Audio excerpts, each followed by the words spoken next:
A 12-year-old boy was trapped inside. The principal was shouting in panic, and at that moment an old man started walking. Without saying a single word, he went inside, and 5 minutes later when he came out, he hadn't just saved the boy, he had changed the school's history. Every morning at 6:30 a.m., long before the students arrived, there was one sound echoing through the empty school hallways, the steady tap of a metal cane hitting the tile floor. Tap. Tap, tap. No one paid attention to it anymore. It was just part of the building, like the squeaky doors or the old clock in the front office. The man who made the sound was James Calder. According to the records, title, maintenance contractor, status, temporary staff, room, boiler sub-basement. But nobody ever spoke to him. He didn't eat in the staff room. He didn't join meetings. He never even made eye contact. He simply came in, checked the boilers, listened to the pipes, fixed what was broken, and vanished before lunch. That morning was no different until the fire alarm went off. Principal Gerald Bryant was reviewing state inspection forms. New PE teacher Miss Lauren Hayes noticed something strange on the campus layout. "There's no record of the boiler room on this map," she said.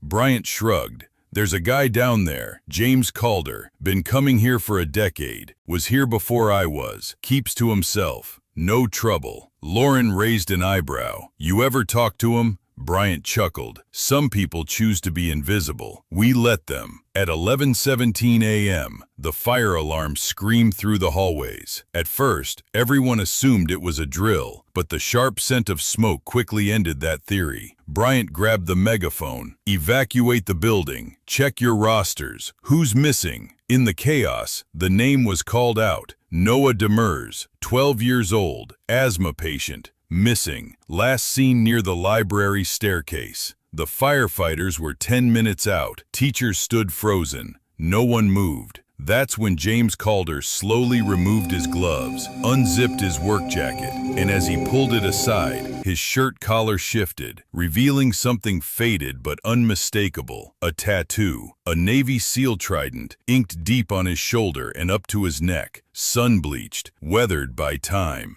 Below it, the number 6 and one word, Phoenix. Lauren Hayes froze. Her brother had served in the Navy. She had seen that symbol before, in classified photos, old letters, whispered stories. She whispered, almost to herself, "That's not a janitor. That's a SEAL." Without a word, Calder turned and walked toward the smoke. Noah was on the floor, coughing uncontrollably. He had dropped his inhaler. The smoke was thick. He was scared and alone. He heard footsteps. Then the silhouette of a man, older, calm, appeared through the haze. Calder didn't speak. He knelt, wrapped a cloth around the boy's face, and gently lifted him over his shoulder. Then he walked, back the way he came, into the dark. Outside, the crowd had gone silent. Smoke was pouring from the second floor. Police had arrived. The fire trucks were pulling up. Then through the main entrance, a figure emerged. James Calder,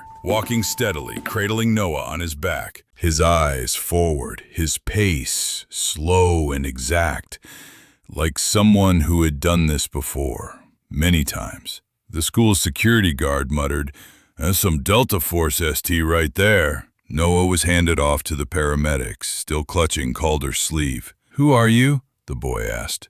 Calder didn't answer, but his collar slipped again, and this time the tattoo was fully visible. The SEAL trident, Team 6, Phoenix. Lauren stared in disbelief.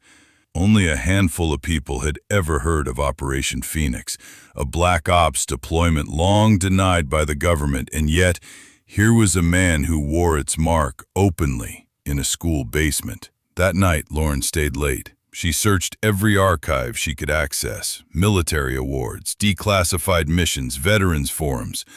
Finally, she found a name in a heavily redacted PDF. CPO James Calder, DevGru, Black Phoenix Unit, reported KIA, status later amended, reassigned, non-operational. He had officially died, only to be erased, hidden, forgotten. He didn't retire, he disappeared.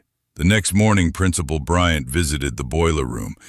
Calder was there, tightening a valve. He didn't look up. Bryant cleared his throat. Mr. Calder, I just wanted to say, Calder cut him off, gently. Everything's working. You don't need to say anything. Bryant hesitated. Still, thank you for what you did.